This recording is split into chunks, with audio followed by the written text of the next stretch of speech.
Hi there, I'm Anthony, and I would like to share with you my story.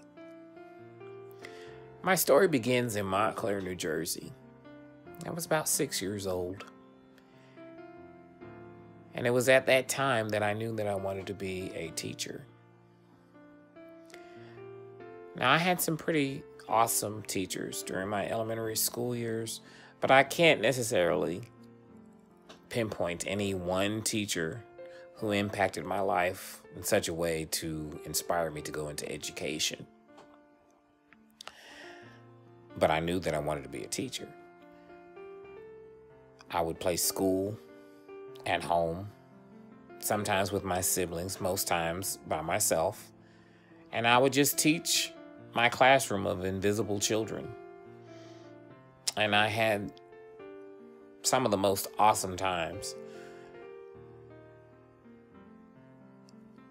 I had a pretty good childhood. I don't think anything negatively about my childhood in New Jersey. Although we had some difficult times, there were times that my parents dealt with problems in their marriage, and they dealt with them the best they knew how. And unfortunately, that meant my siblings and I suffered. We would be left at home alone for a day, 2 days, sometimes 3. But one of the parents would at least come and check on us to make sure that we were okay. But when they weren't there, I would often have to take on the responsibility of making sure that the household carried on. I had to make sure we had something to eat. I had to do the cooking. I had to make sure that we had clean clothes to wear to school. I had to make sure that we had clean sheets to sleep on. Now, for an 8, 9-year-old, that's a lot of responsibility.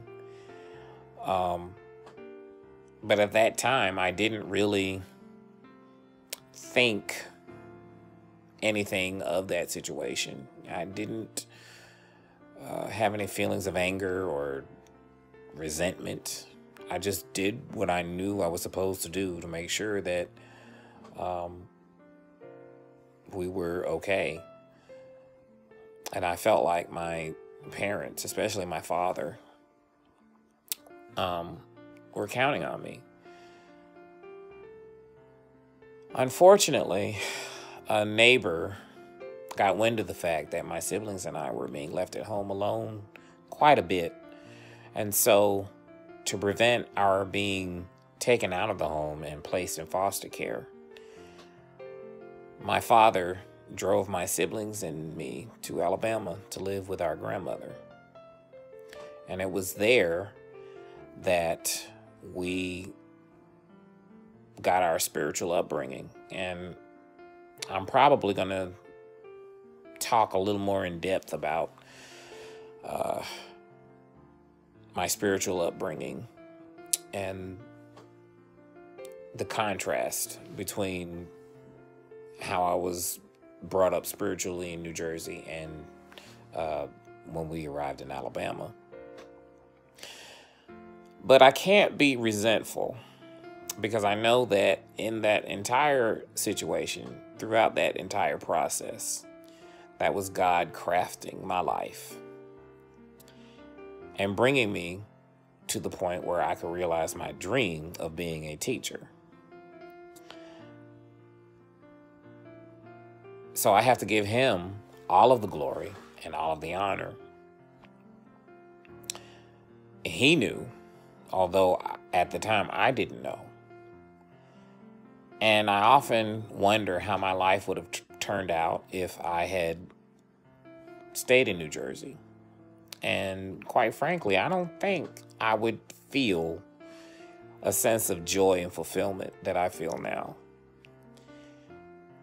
So stay tuned for another video, maybe 2, so you can hear the rest of my story.